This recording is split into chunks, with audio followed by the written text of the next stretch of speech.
అండి మీ పేరు? నా పేరు సాంబయ్య అండి. తాడిపోయిన. ఏం చేస్తూ ఉంటారండి? మేము అంతకుముందు వ్యవసాయం చేసేవాళ్ళం. భూములన్నీ గవర్నమెంట్కి ఇచ్చాం. మరి ఏంటంటే ఇక్కడ అసలు డెవలప్మెంట్ జరగట్లేదు, భూములు మరి మేము వెనక్కి ఇచ్చేస్తా అని చెప్పి వైసీపీ నాయకులు మాట్లాడుతూ ఉన్నారు. నిజంగానే మరి మీ భూములు మీకు వెనక్కి వస్తాయని భావిస్తున్నారు, లేకపోతే డెవలప్మెంట్ జరిగితే మీ మంచిది అంటారు? ఇక్కడ వెనక్కి దేనికండి, మేము గవర్నమెంట్కి మంచి ఉద్దేశంతో భూములు ఇచ్చాం. దేనికి ఇక్కడ రాజధాని కడతారు, ఇక్కడ అన్ని సంస్థలు ఇక్కడికి వస్తే బాగా డెవలప్ అయితే మా పిల్లల భవిష్యత్తు బాగుంటుందని చెప్పి భూములు ఇచ్చాం అంతే. అది అంతేకాని మా భూములు వెనక్కి వస్తాయి అనేది అది సంబంధించిన ఆలోచన కాదు అసలు. అది అంటే మరి ఇక్కడ చంద్రబాబు నాయుడు గారు దోచుకోవడానికి కోసం అమరావతికి కడతా ఉన్నాడు, డబ్బులను అమరావతికి ఖర్చు పెడతామని చెప్పి మాట్లాడుతూ ఉన్నారు. మరి మీరు అమరావతి ప్రాంత వాసిగా మీరు ఏం చెబుతారు? నిజంగానే ఇక్కడే ఒక్కదానికే డబ్బులు ఖర్చు పెడతారు, లేకపోతే రాష్ట్రం మొత్తం ఖర్చు పెడతారంటారు? రాష్ట్రం మొత్తం పరిపాలన ఇక్కడి నుంచి జరగాలి కదా. అసెంబ్లీ గాని గవర్నమెంట్ సంస్థలు ఏం ఇక్కడి నుంచి పరిపాలన జరగాలి. వాళ్ళు వచ్చి కూర్చోవాలి లేదా? ఇక్కడ 10 ఏళ్ల పాటు పరిపాలన ఎక్కడి నుంచి జరిగింది, వాళ్ళు ఎక్కడ కూర్చొని పరిపాలన చేశారు? కూర్చోడానికి కనీసం నీడ ఉండాలిగా, భూమి ఉండాలిగా. అప్పుడు అన్ని గవర్నమెంట్ ఆఫీసులు కట్టాలి కదా. దానికోసం అంటే ఇక్కడ ఖర్చు పెడుతుంది బాగా, రాష్ట్రం మొత్తం డబ్బులన్నీ తీసుకొచ్చి ఇక్కడే ఖర్చు పెడతారని చెప్పి అంటున్నారు. నిజంగానే రాష్ట్రం మొత్తం డబ్బులు తీసుకొచ్చి ఇక్కడ ఖర్చు పెడతారండి? అదేం లేదండి, భావితరాల కోసం రాజధాని నిర్మిస్తున్నారు. కొంచెం వేకెంట్ ల్యాండ్ ఉండొచ్చు, అది తర్వాత బాగా డెవలప్ అయినాక గవర్నమెంట్ కి అదే ఆదాయ వనరుగా మారిద్ది. అంటే మీ ఇక్కడ ఇంకో మాట కూడా మాట్లాడు, మీ రైతులకు కావాల్సిన ప్లాట్లు ఎక్కడో దూరంగా పడేస్తున్నారు, ఆయనకి చంద్రబాబు నాయుడు గారికి సంబంధించిన అన్యాయానికి మాత్రం ఆయన దగ్గరికి ఇచ్చుకుని ఆయన తీసుకున్నాడు అని మాట్లాడుతా ఉన్నారు. అదేం కాదండి, లాటరీ ద్వారా ఇచ్చారు భూములు.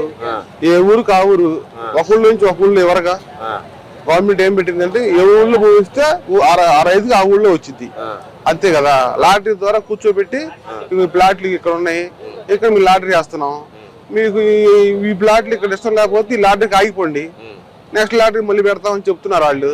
ఈ లాటరీకి వెళ్ళి కూర్చున్నాం అనుకోండి, మనకి లాటరీ వచ్చిన కాడము ప్లాట్ తీసుకోవటం అంతే. అంటే ఇక్కడ మనం చూసుకుంటే గతంలో ఎవరికి ప్లాట్లు అందలేదని చెప్పి మాట్లాడుతున్నారు, మీ ప్లాట్లు ఇవ్వలేదని ఇచ్చారండి. ప్లాట్లు దగ్గర 90% అయిపోయినాయి ప్లాట్లు ఇవ్వటం. అంటే ఇప్పుడు పెగ్ మార్కులు వేయడం అంటే కొంచెం లేట్ అవుతుంది, అంటే ఒకసారిగా అయ్యేది కాదు కదా. ఈ రోడ్లు వేయాలి కదా, దానికి కరెంటు వాటర్ అన్ని మొత్తం అన్ని సమకూర్చాలి కదా. సమకూర్చినాక పెగ్ మార్క్ వేసి ఎవరి ప్లాట్ వాళ్ళకి అప్పు చెప్తారు. 90% అయిపోయింది. అసలు గవర్నమెంట్ ఆ విధంగా చేస్తుందా, చేయగలదు అంటారు? అసలు చేస్తారు, బాబు గారు మీద నమ్మకం, చేస్తారు. మరి ఇక్కడ వాళ్ళు చెప్తున్నారు సెకండ్ ఫేజ్ స్థలాల్లో భూములు వేయడానికి రైతులు ఎవరు సిద్ధంగా లేరు, బలవంతంగా తీసుకుంటున్నారని చెప్పి అంటున్నారు. నిజంగానే గతంలో మీ దగ్గర తీసుకున్న వాళ్ళ దగ్గర తీసుకున్న బలవంతంగా తీసుకుంటున్నారు, లేదా స్వచ్ఛందంగా ఇస్తున్నారు? ఇంకా ఏమండి, ఇప్పుడు మనం బయట కౌలుకి ఇస్తే 15,000 కౌలు ఇస్తారు, అదే గవర్నమెంట్కి ఇస్తే 40,000 50,000 కౌలు ఇస్తున్నారు. 10 ఏళ్ళు పాటిస్తారు, ఈ 10 ఏళ్ళు డెవలప్ అవుద్ది. బలవంతంగా లాక్కోవాల్సిన పని వచ్చి గవర్నమెంట్కి స్వచ్ఛందంగా భూములు అంతకుముందు ఇచ్చారు, ఆఫీసులు పెడుతున్నారు. నీకు ఇష్టమైతే ఇచ్చుకుంటావు వెళ్ళి, ఇవ్వకపోతే మీ ఇష్టం. అది అంటే అభివృద్ధిని అడ్డుకోవటమే కదా వాళ్ళు. అంటే ఇక్కడ గతంలో కూడా కౌలు ఎవరికి ఇవ్వట్లేదంట కదా. గతంలో అంటే ఈ 2 ఏళ్ళు లేదు, అంతకుముందు 5 ఏళ్లలో ఉంది. ఏది మన రాజశేఖర రెడ్డి కొడుకు జగన్ గారి గవర్నమెంట్ లో 5 ఏళ్లలో ఆ రైతులు పొలాలు ఇచ్చిన అందరూ ఇబ్బంది పడ్డాం, కౌలు ఇవ్వలేదు, కోర్టుకి వేయాల్సి వచ్చింది. చాలా అవసరాలకు డబ్బులు లేక చాలా ఇబ్బందులు పడ్డాం మేము. కానీ వాళ్ళు చెబుతారుగా మేము చేసినంత మేలు ఎవరు చేయలేదు, మేము చేయబట్టేంత మాత్రం బాగుపడ్డారని చెప్పి చెబుతా ఉన్నాడుగా. బాగుపడింది ఆయన టైంలో అంటగా. ఆయన చెప్పడం అంటే ఏం మేలు చేశారు వాళ్ళు? 3 రాజధానుల పేరుతో విధ్వంసం చేశారు. సరే అయిపోయింది, ఆయన మహానుభావుడిని పంపించి మళ్ళీ బాబు గారిని తెచ్చుకున్నాం. బాబు గారు వచ్చినాక మళ్ళీ ఈ 2 ఏళ్లలో పరిపాలన బాగా చేస్తున్న క్రమంలో మళ్ళీ ఇప్పుడు అది సెంట్రల్లో పార్లమెంట్ లో చట్టం చేశారు మొన్న. దాన్ని కూడా మళ్ళీ అదే రోజు మళ్ళీ చట్టం చేసిన రోజే మళ్ళీ మూవ్గాను కొత్తగా నిదానం తీసుకొచ్చారు. దేనికి మూవ్గాను? అది ఉద్దేశం ఏంటి చెప్పాలి కదా నువ్వు. ఏం రాష్ట్రాన్ని ఏం చేస్తానంట కదా, ఇక్కడ డబ్బులు ఎక్కువ ఖర్చు అవుతుంది, అది ఖర్చు కాదంట అక్కడ. ఏది అది వాళ్ళు చెప్పమే కానీ అది అసలు అయ్యేది కాదు. అది అంది స్టాండ్ ఎందుకు చెప్పాలి కానీ నువ్వు అమరావతి రాజధానికి వ్యతిరేకం కాదు అంటారు, అమరావతి రాజధానికి వ్యతిరేకం కాదు అంటారు, మళ్ళీ మూవీ అని అంటారు. అంటే ఇప్పుడు చూద్దాం వాళ్ళ నాయకులు చదువుతున్నాం మేము అమరావతికి వ్యతిరేకం అన్నట్టుగా చదువుతాం, అభివృద్ధికి వ్యతిరేకం అని చెబుతున్నారు కదా. సెకండ్ ఫేజ్ లో భూములు మేము వ్యతిరేకం అని చెబుతా ఉన్నారు కదా, మరి దాన్ని ఎలా చూడొచ్చు అంటారు? ఇక్కడ అసలు వాళ్ళు వైసీపీ వాళ్ళు చెప్తున్నారు కదా, ఆయన ఆయన ఉన్నాడు కదా సజ్జల రామకృష్ణారెడ్డి, మేము భూములకి అమరావతి రాజధానికి వ్యతిరేకం కాదు అంటారు. అంటే కాదని చెప్తానే ఉండాలి, ఇక్కడ రైతులు ఇబ్బంది పెడతానికి ఇంకో పక్కన ఇంకో ఆయన కూడా మాట్లాడుతున్నాడు కదా ఈ రోజు, పెద్ద నాని కూడా మేము వ్యతిరేకం చెబుతున్నాడు కదా. మరి డబుల్ స్టాండ్ ఏంటంటారు, దేనికోసం అంటారు, ఎవరి కోసం అంటారు? అది వాళ్ళ ఎదుగుదలకి అడ్డం కదన్నీ. ఆ స్టాండ్ ఎందుకు చెప్పాలి అసలు? ఇక్కడ రైతుల్ని మోసం చేయటమేగా. ఏది అమరావతికి వ్యతిరేకం కాదని చెబుతానే ఇక్కడ మళ్ళీ ఇక్కడ కాదు మళ్ళీ మూవీ అంటే అర్థం ఏంటి అసలు? అది ఇక్కడ ఇరుపుకులు చేయడానికి రైతులందరినీ. అంటే 50,000 మంది దగ్గర దగ్గర 33,000 ఎకరాలు రైతులు ఇచ్చారు. ఇక్కడ పొలాలు ఇచ్చారు గవర్నమెంట్ కి. వాళ్ళు ఏదో అభివృద్ధి చెంది వాళ్ళ కళ నెరవేరుద్దని చెప్పి ఎదురు చూస్తున్న టైంలో అడ్డుకోవటం అవన్నీ. అంటే ఇక్కడ మరి చంద్రబాబు నాయుడు గారు ప్యాలెస్లు కట్టుకుంటున్నారంట, రైతుల భూములు లాక్కొని లాక్కొని ప్యాలెస్లు కట్టుకుంటున్నాడు, ప్యాలెస్ల కోసం ఖర్చు పెడుతున్నాడు కదా. బాబు గారు లాక్కున్నది ఏముందండి? ఇప్పుడు పోయి మీరు అటు వెళ్ళి చూస్తారంటే ఆ రోడ్లు చూసే విశాలమైన రోడ్లు, పెద్ద పెద్ద రోడ్లు, ఆ రోడ్లకే దగ్గర 20 సెంట్లు వెళ్ళిద్ది. రైతు కొంత ఇచ్చారు, కొంత భూమి గవర్నమెంట్ అడిపెట్టుకుంది.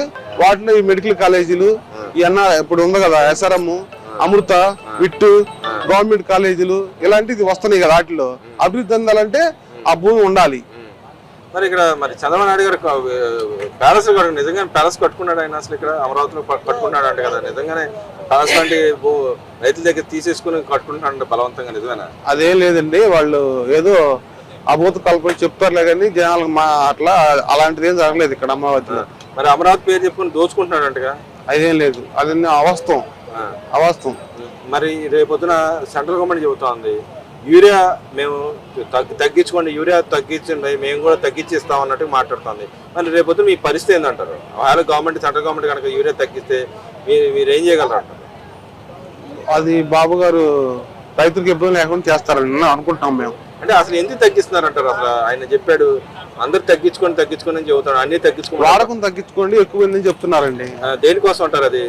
అంటే అంతకుముందు ఇప్పుడు ఎకరానికి దగ్గర 10 కట్టలు యూరియా అయింది పంట, యూరియా కానీ ఎరువులు కానీ మినిమం 10 కట్టలు వేసేవాళ్ళు. ఏంది పంట పండట్లేదు. దానికి విషయం ఏంటంటే ఆ పాతకాల రోజుల్లో గొర్రెలు కానీ గేదెలు పశువులు ఎరువు ఉంటది కదా, అవి వాడకం తగ్గిపోయింది. ఇప్పుడు తగ్గిపోయి పంట దిగుబడి తగ్గిపోతుంది. అంటే మరి కొందామన్నా కూడా రైతులకి కొనలేని పరిస్థితిలో ఉన్నారు కదా, మరి దాన్ని ఎలా సార్ట్ అవుట్ చేయాలంటారు? అది సెంట్రల్ గవర్నమెంట్ మరి దానికి ఫ్యాక్టరీలు ఎక్కువగా తీసుకొచ్చి యూరియా తయారు చేసి ఉత్పత్తిని పెంచాలి. ఇక్కడ మామూలుగా రైతు అనేవాడు అంతకుముందు పశువులు పెంచుకునేవాడు, ఇప్పుడు పన్నాలు దొరక చాలా మంది రైతులు కూడా ఇచ్చేస్తున్న పరిస్థితి కదా. మరి అలా తీసుకురావాలంటే ఎలా సాధ్యం అంటారు అసలు? సాధ్యమే. అంటే ఇప్పుడు డైరీ ఫార్మ్స్ అవి పెట్టారు కదా, వాటిలో దొరుకుద్ది. అవి తీసుకొచ్చి రైతులు స్వచ్ఛందంగా వెళ్ళి తెచ్చుకోవచ్చు. వాటి వినియోగం వల్ల నీకు యూరియా కొరత తగ్గిద్ది. మరి ఇంకో పక్కన పెట్రోల్ డీజిల్ లాంటివి కూడా తగ్గిమని చెబుతున్నారు కదా, దానివల్ల ఉపయోగం ఏంటంటారు? అసలు పొల్యూషన్ తగ్గిద్ది. అంత ముందు ఉందండి, ఇప్పుడు మంగళగిరి కానీ గుంటూరు పోవాలంటే ఎదల బండ్లు కట్టుకొని వెళ్ళేవాళ్ళు. ఇప్పుడు 10 బైకులు ఉన్నాయి. అందరు వాడకం ఎక్కువైపోయింది కదా, అది ఓకేనా?